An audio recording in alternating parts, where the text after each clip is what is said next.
Hello, ladies, gentlemen, and deceased. My name is Emily Sophia, and I'm going to be breaking down for you guys the 5th episode of the 5th season of The Walking Dead Self-Help. So, spoiler alerts before we dive into the mad thick of things, as I will be bearing all in this review today, and I thank you guys so much for your patience. I know this vlog is a little bit later than I tend to upload my Walking Dead vlogs. I had a really rough night last night, and I was a little bit too emotionally incapacitated to deal with breaking down this episode for you guys, but how awesome is it that despite the insanities of our personal lives, we get to come together and live vicariously through the tragedies of other fictional characters, right?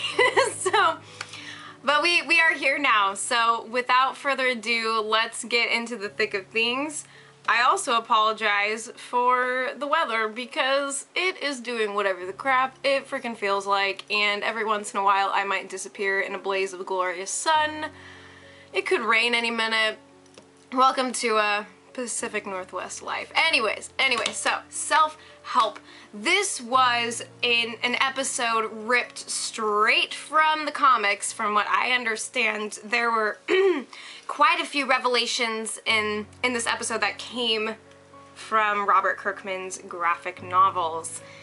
The intensities and the heartbreak and everything, definitely feeling those comic vibes. And we very quickly came to discover why the episode was entitled Self-Help, while Eugene didn't reveal until the last 5 minutes of the episode the truth about his grandiose lie. We can see the way that he cushions himself with other human beings, the way that he is unable to face the world as it is, and yet still feels that need, that innate need to survive. And so he survives through others, and then he comes to discover through all of these interactions that he has with these characters in his group that we saw this week, all these interactions where people are explaining to him, because he seems to miss it, that he is a unique, one-of-a-kind human being. He is in fact part of the human race. He is a valuable person and individual, and he is their friend. And then it kind of starts to dawn upon him that the only way that he feels like he can survive, that he feels like he can sustain this companionship with other human beings, is by pretending to be something that he's not. And I think that while by the end, if we didn't already suspect him of being a liar, we're pissed as hell at him. But at the same time, his struggle is one that I think a lot of us can sympathize with deep down. I mean, we have kind of a different sort of brain engaged when we watch this show, and we're like, dude, is that really the way that you choose to go about things? But don't we all do that in our day-to-day lives? You know, construct some kind of facade that we think people will respond to, that we think will make people like us and want to support us, when in fact perhaps people might like and support us for being who we are.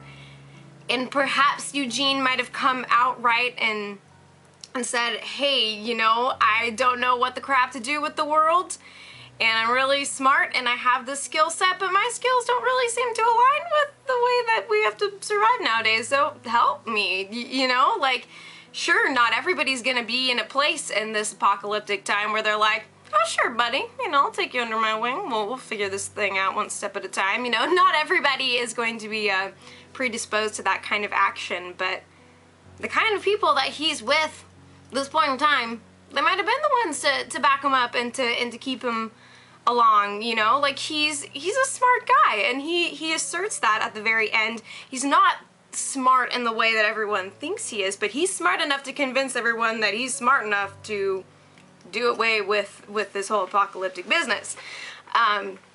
So, and you know, Eugene reminds me a lot at this point of Father Gabriel. While Father Gabriel, he has resources to offer, but he shuts himself off. Whereas Eugene, He too has resources to offer, but he shuts himself off to the idea of surviving as one must in this world, and instead simply constructs an elaborate lie. Father Gabriel doesn't really have that kind of guile.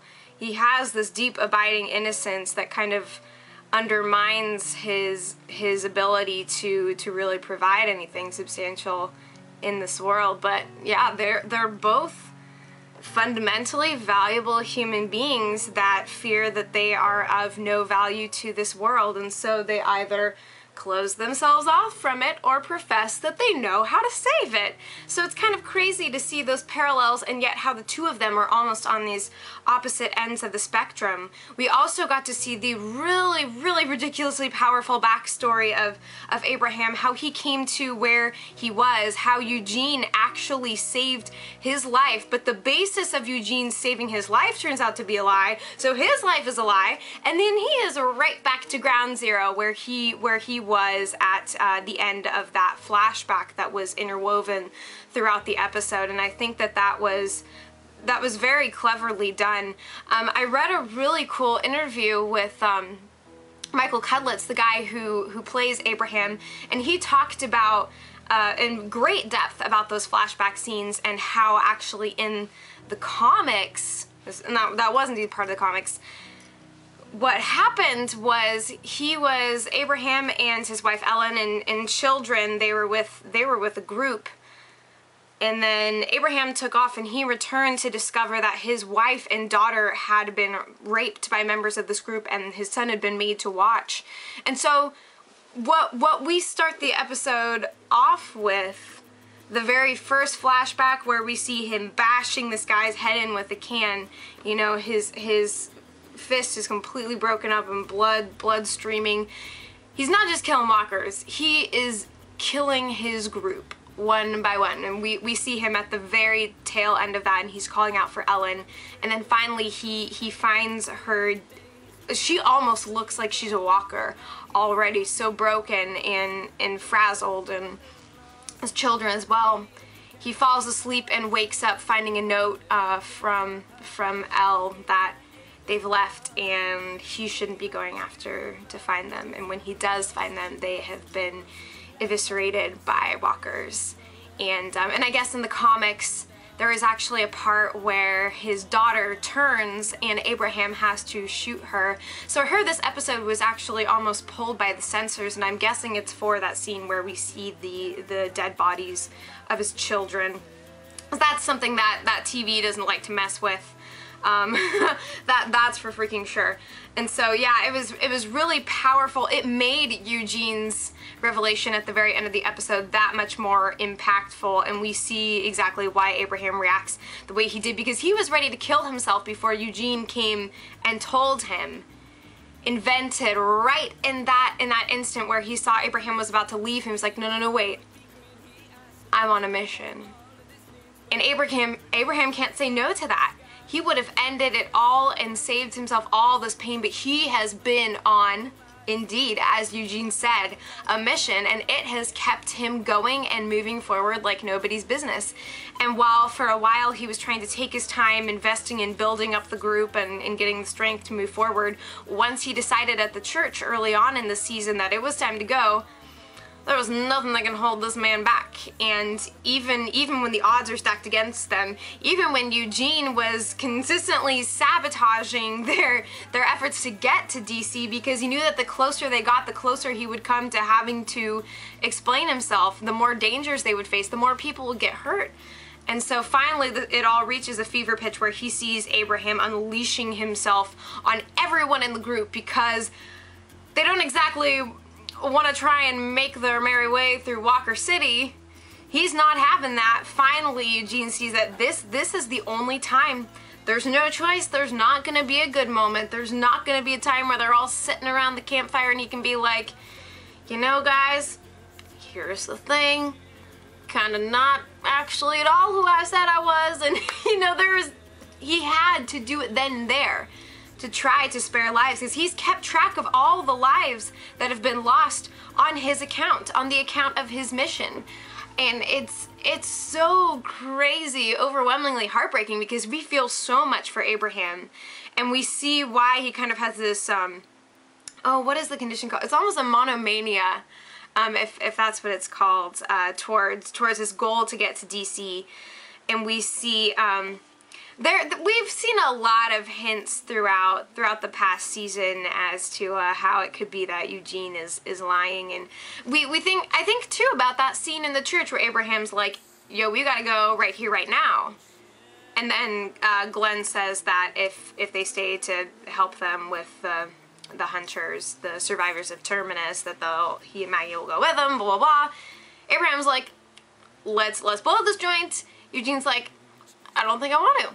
You know, because it's starting to occur to him, his priorities are shifting as he's kind of trying to sense his belonging in the group. He realizes, you know, I don't know how sustainable this whole thing is. And whenever he's kind of asked to explain what it is that he's going to do when he gets to DC to combat the disease, the more you listen to him talk, the more you can hear how he's just sort of talking in circles, and he's bringing in all of these huge ideas and things that are seemingly totally unrelated, but he does it in such a way as to sound so lofty that nobody even wants to attempt to understand what it is that he's gonna do. Like when he's talking when they're riding in the bus, and he's talking to Maggie and Glenn about it, and they ultimately fall back to talking about his hair. Now that is an interesting source of humor in the episode, as well as irony. There's that moment where Maggie sits down with Eugene, and she talks about the story of Samson. Now she doesn't specifically refer to this aspect of that biblical story, but if y'all know the legend of Samson, he had this super luscious long locks, and they gave him immense physical power. And then when Delilah had him shorn in his sleep, he lost all of his power and he went blind and everything went crazy. But anyways, so when his hair is discussed by various people in the group and it's teased out, and you know, they're kind of like, yeah, we might need to take some scissors to the party in the back, you know, he's like, ain't nobody taking no clippers near to my business, you know. And we see that it's like his hair is kind of, in a way, a source of his power, because it makes him, as Maggie says, a sort of singular figure. That this is his niche. This is something that makes him who he is, and that sets him apart. And so not only is he trying to establish himself as the savior of the world as we know it, but he's also trying to establish himself as, like he says earlier in the episode, a fun guy. And the mullet kind of plays into that particular strength, you know. So it's like, without his hair, because he doesn't actually have the cure, what does this guy have, you know? So that was an incredible sense of irony there. Also, something that I forgot to mention that I wanted to say about Abraham is that he reminds me a hell of a lot of Kenny from Telltale Games, the Walking Dead series. If y'all know Kenny, take a little Kenny, take a little Abe, you put them in the same group, that could be some scary business if they're not 110% on the same page. Because in terms of total stubbornness and tenacity, those two are blood brothers. It's crazy to me. I won't say anything else about his character, because if you guys haven't played that game, I don't want to spoil it, but oh my god, if you have not, if you love the comics, you love the show, you will love The Walking Dead, the game. I have never cried so hard from a video game. It's good. It's good. But anyways, so a lot of fascinating elements to this episode. I do want to say first, before I forget to address this, oh holy crap, here comes the sun, do-do-do-do. Please go away, will you please? Okay, anyway, sorry about that. So, okay, the whole scene with the Super Soaker Walker situation where Eugene gets up on the fire truck and he hoses those mofos down, and the pressure of the blast cuts through their sinews and bones and everything. It just completely rips them apart. Now, I found this kind of broke my suspension of disbelief, but I had a lot of people on Twitter telling me that the pressure in those fire hoses really is that intense, and that the people that were playing walkers in the episode had to wear a lot of protective gear in order to keep from getting knocked around. Basically, what I read is that you know, fire hoses are used a lot in like crowd control. They can physically knock you over if the nozzle is left to kind of whip around. You could like break a bone, but cut straight through a bone? I mean, I guess we'd have to assume that these walkers had been in that building for a long time. If their flesh was mostly decayed and their bones very brittle, I suppose it wouldn't be too much of a stretch. I mean, it was really quite a fantastical sight. Like, I'm sitting here rubbing my eyes like, of all the things I've seen on this show, you expect me to take this? And I guess they do. And I guess I will. I guess I can't do a thing about it, but I mean, that was pretty cool. It was almost too cool, you know. So I had to question that in the moment, but a lot of people were like, well, those things are actually kind of a reckoning force, and I guess I'll take that. So there was some really good action in this week's episode, and of course the character development that was necessary to bring us to the place where Eugene was willing and felt absolutely compelled to expose himself for the fraud and the coward that he is.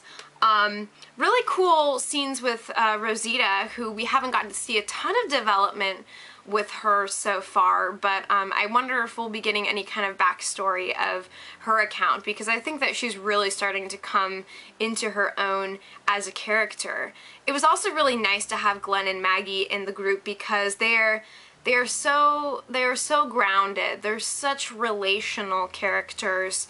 They're really good at inviting everyone together, and you know, not only are they skilled combatants, but they've got pretty good heads on their shoulders. You know, they know what's going on generally.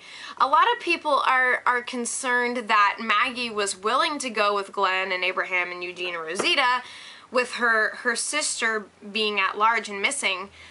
But I think that Maggie at this point, she has lost so many people that she kind of, perhaps her unspoken reasoning for being willing to abide by this deal and to go with Abraham and company to Washington, I think that she knows that every direction is a question, like Abraham said. And that if she spends too much time questioning the fate of her sister, she might be forever trapped. There's no way of knowing what's become of her. She saw her own father's freaking head get lopped off, so while on one side of the spectrum you would think that she would position herself in such a way as to be near to her sister, how does she have any way of knowing where she even is? How is staying in one place better than moving to the other, because she hasn't seen her sister in so long, you know? So just keep that in mind for those of you who are criticizing Maggie for her seeming disregard for her sister, because I really don't think that that's the case. I just think that she's holding her cards close to her chest, and she is doing what she can to survive and to find meaning in this world where she's lost so much, you know? Let's see. And also Tara is such a cool character. She really is the peacemaker in every variation of the group that we've seen her in so far. She saw the devastation of this group's livelihood at the hands of the governor. She has seen people lost, and she has ached from her responsibility in that.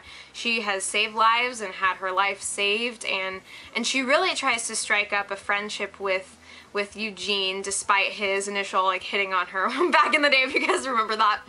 She politely declines on the account of her sexuality, among other things. But she is so kind and so warm to Eugene, and I think that conversation that they have when they're in that library bookstore in the self-help section above Abraham and Rosita doing the nasty, and she hears Eugene out when he explains that he sabotaged the gas tank of the bus, and she's like, okay, I won't tell anybody. And you know, she's trying to, he's almost kind of starting to confess everything right then and there, and she's trying to tell him that it's okay.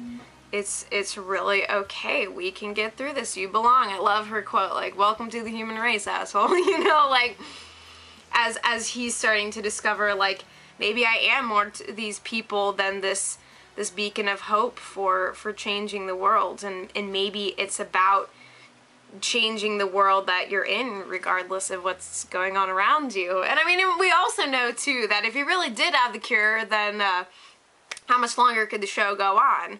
Will we be watching the process of everything being restored to glorious life? I mean, and now we know that it's not exactly going to be that way, but yeah, there is just so many cool interactions and confrontations and things that really humanized and enriched these characters who we've known for a while. We've been acquainted with them, but now we're really starting to see where things are at. And it looks like next week we are actually going back to the hospital. So we didn't have to wait, as I had feared, 2 weeks to see what's going on with Daryl and Carol in the rescue of Beth and whatnot. So that's cool.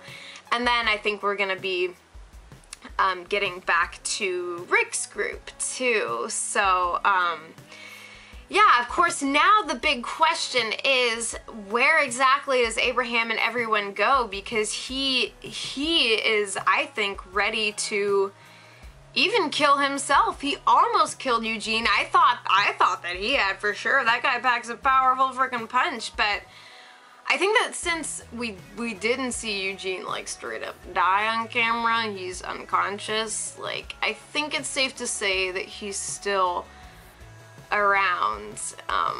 But now where do they go? Do they try to go back and rejoin up with Rick and company? Do they encounter other misadventures along the way?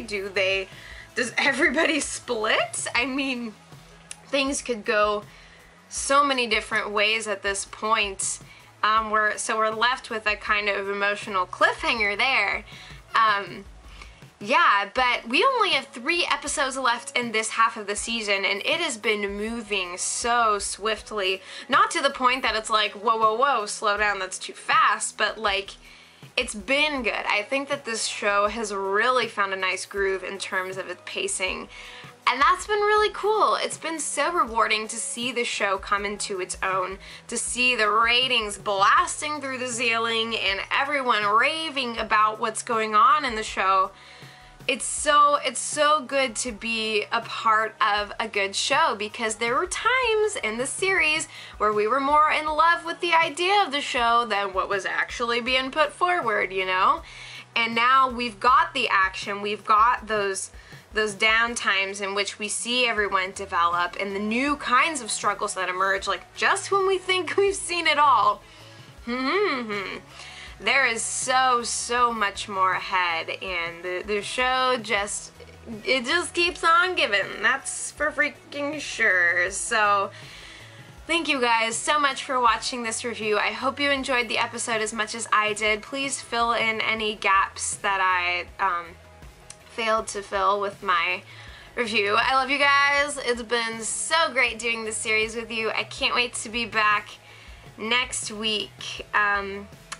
Yeah, so you be keeping in touch, leaving your comments, and I shall be replying to them whenever I get the chance. So hang in there, universe. We'll see what's coming up next, and I will be back before you know it.